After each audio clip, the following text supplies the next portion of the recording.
Halo guys, selamat datang kembali di Pascal Adams Channel. Jika kalian mencari tutorial YouTube, Android, PC, ataupun info teknologi, kalian berada di tempat yang tepat guys. Saya akan mengungkapkan beberapa cara mudah untuk memecahkan masalah kalian di dalam dunia per-YouTubean maupun teknologi.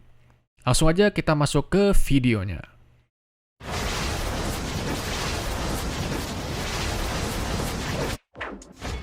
Oke guys, kali ini kita akan membahas memilih niche yang tepat. Tujuan video ini sebenarnya saya ingin memperbarui video-video saya yang sebelumnya yang berada pada playlist tips sukses di dunia per-YouTubean dan juga playlist membuat channel YouTube sukses dalam 11 hari. Kenapa saya ingin memperbaruinya? Karena banyak video-video saya yang menggunakan lagu non-copyright terkena copyright teman-teman, dan itu sangat aneh. Kenapa bisa kena copyright? Karena ternyata ada beberapa orang yang iseng-iseng mendaftarkan copyright lagu-lagu yang termasuk lagu free copyright, teman-teman. Dan ya, saya rasa juga Envato, karena saya dapat lagunya di Envato sendiri juga kurang menjaga konten-konten mereka supaya tidak ada masalah yang seperti saya alami ini.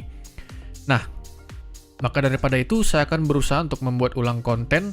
Dan tentunya saya tidak akan membuat kontennya begitu saja, saya tidak akan edit ulang, namun saya perbaharui dan saya buat menjadi lebih baik. Contohnya seperti yang kalian lihat di layar sekarang, saya sudah berusaha membuat sebaik mungkin supaya setiap materi yang akan saya sampaikan itu lebih terstruktur.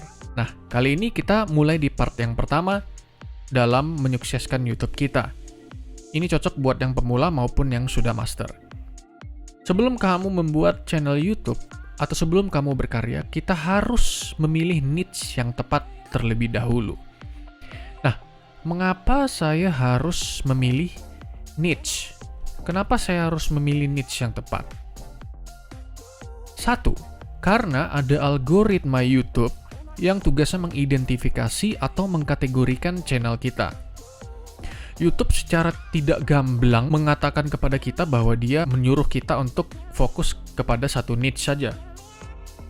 Tetapi, sudah sangat jelas bahwa YouTube mengkategorikan channel kita jika kita membahas ataupun kita fokus kepada satu topik saja. Dia akan lebih mudah mengidentifikasi channel kita ini tentang apa. Jadi kalau channel kita tentang teknologi, maka channel kita akan dikategorikan tentang teknologi dan akan direkomendasikan di video-video yang berhubungan dengan teknologi juga. Kalau video kita tentang game, maka YouTube secara otomatis akan mengkategorikan channel kita ke dalam kategori game. Sehingga video-video kita juga akan direkomendasikan di video-video orang lain yang berhubungan dengan game. Jadi keuntungannya jika kalian memilih atau fokus di satu niche, maka channel kalian akan mudah diidentifikasi dan dikategorikan oleh YouTube. Yang kedua, menguntungkan kita karena akan mendapatkan subscriber sesuai kategori. Kenapa saya katakan sebagai subscriber sesuai kategori? Karena kalau channel kita niche-nya gado-gado alias campuran, otomatis akan banyak berbagai macam orang yang akan meng-subscribe channel kita. Nah, kerugiannya apa kalau macam-macam orang yang subscribe channel kita? Kalau kita upload video tentang game, maka orang yang subscribe channel kita untuk melihat info-info ataupun berita-berita tidak akan menonton video game.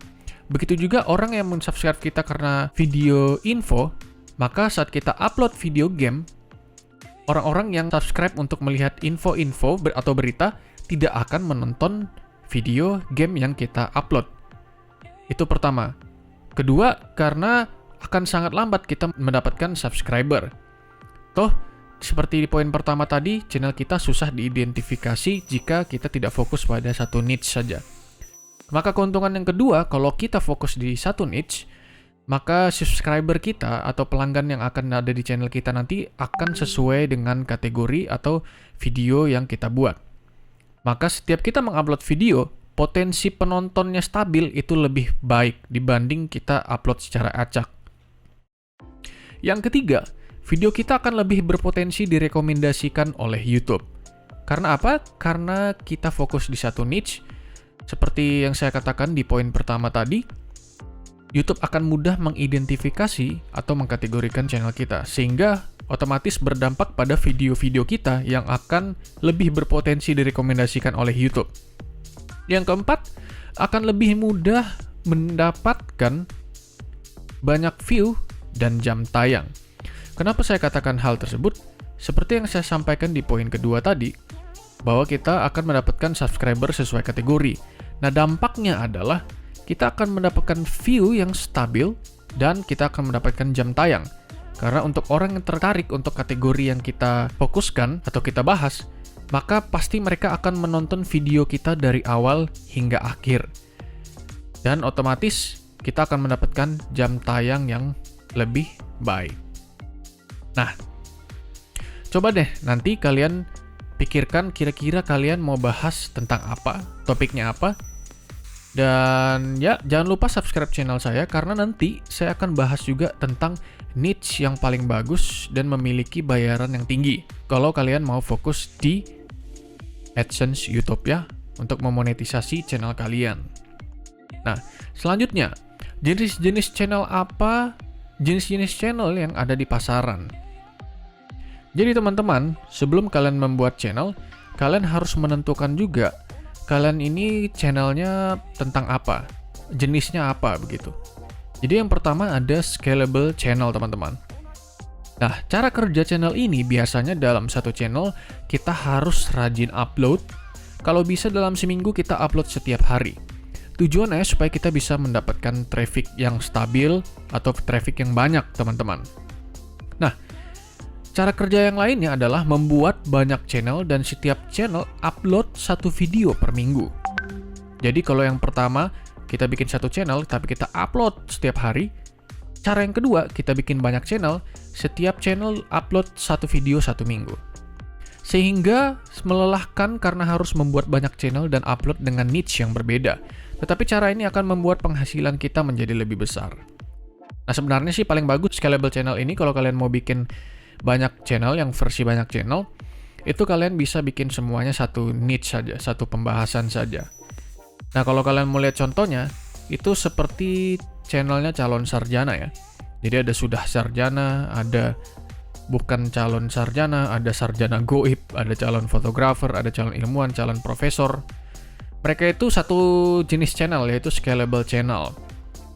Jadi, dia harus rajin upload channel jenis ini.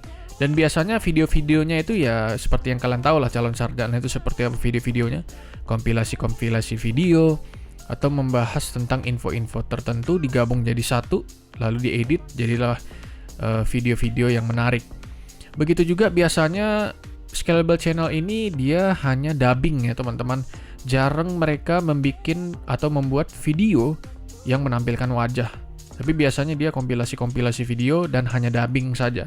Ini scalable channel. Cara kerjanya seperti yang kalian lihat di layar. Nah, keuntungan dari scalable channel ini adalah kita tidak perlu syuting, teman-teman. Cukup dubbing dan mengumpulkan info terus kita bahas. Kita narasikan ulang. Kalau kita syuting itu kan biasa butuh waktu lama. Tapi kalau scalable channel itu kita butuh waktu sedikit saja untuk mengerjakan konten-kontennya sehingga tidak menghabiskan waktu. Kecuali kalian terlalu perfeksionis ya, kalian mau ngatur videonya sebaik mungkin ya pasti habiskan waktu juga. Tetapi justru sebenarnya scalable channel ini lebih hemat waktu kerjanya, karena kalian tidak syuting. Nah, kekurangannya biasanya sulit untuk menjual produk, karena kita hanya dubbing tidak menampilkan produk, teman-teman. Pernah nggak lihat salah satu channel tertentu seperti calon sarjana ini, dia mempromosikan game, dia mempromosikan baju, jarang kan? Kalaupun ada juga sedikit aja, itu karena memang sulit untuk menjual produk karena tidak ada menampilkan manusianya begitu teman-teman.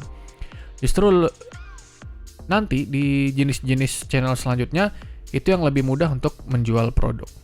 Oke, itu scalable channel. Yang kedua, personal brand.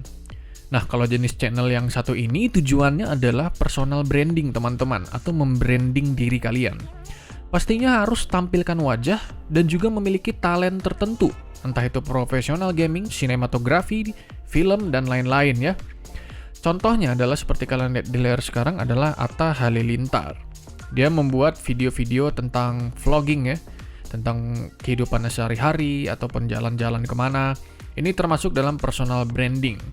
Nah, kalau kalian tertarik untuk hal-hal seperti itu, bisa kalian buat jenis personal branding.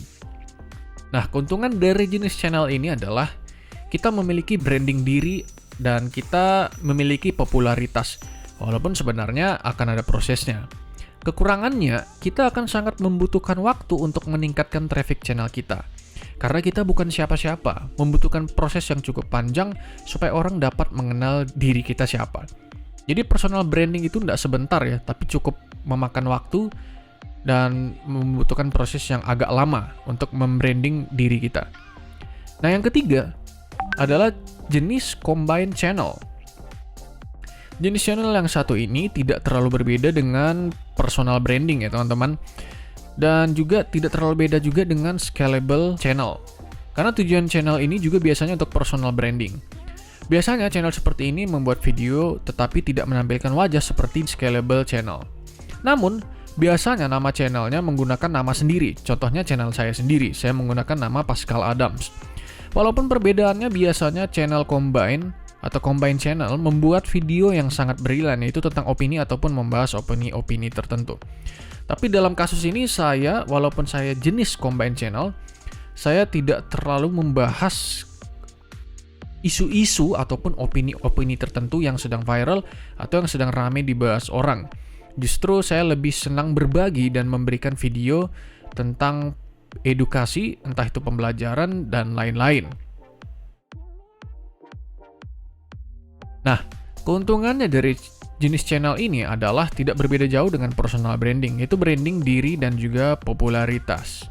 Kekurangannya, kita perlu mempersiapkan sebaik mungkin skrip video agar terstruktur dan membutuhkan ide yang brilian. Jadi kalau kalian lihat video-video saya yang sebelumnya, itu semua sudah ada skripnya teman-teman. Walaupun sebenarnya dari skrip yang saya buat itu hanya pointer-pointer yang penting, lalu saya sampaikan sesuai pengetahuan saya pada pointer yang sudah saya siapkan pada skrip yang sudah saya buat begitu. Tetapi memang seperti inilah jadinya jika kita jenis combine channel. Kita harus mempersiapkan skripnya agar lebih terstruktur video kita. Nah, jadi jenis channel mana sih yang paling baik? Tergantung di mana minat kita masing-masing. Karena sesungguhnya semua jenis channel itu sama dan memiliki prosesnya masing-masing teman-teman. Jadi entah kalian mau scalable channel, personal branding, ataupun combine channel, itu semuanya bagus. Tapi tergantung kalian mau fokus di mana. Dan mau bikin video seperti calon sarjana bisa. Kalian mau bikin personal branding seperti Atta Halilintar, Ria Ricis, itu bisa juga. Combine channel, kalian tetap personal branding, tapi kalian tidak menampilkan wajah, justru kalian lebih banyak menyampaikan opini kalian, itu bisa juga combine channel. Nah, itu tergantung kalian masing-masing. Nah, tugasnya buat teman-teman adalah pada video pertama ini, coba ditulis di kertas kira-kira niche apa yang akan kalian bahas dalam video-video kalian, channel kalian. Setelah itu tentukan apakah kalian akan membuat video yang menampilkan wajah kalian atau tidak. Dan tentukan jenis channel mana kalian, combine channel, personal branding, atau scalable channel. Nah, itu aja yang saya bagikan kali ini teman-teman, semoga bermanfaat. Jangan lupa untuk klik subscribe dan aktifkan notifikasi kalian agar kalian tidak ketinggalan video lainnya. Karena kita akan masih membahas tentang YouTube lebih dalam lagi. So, see you in the next video.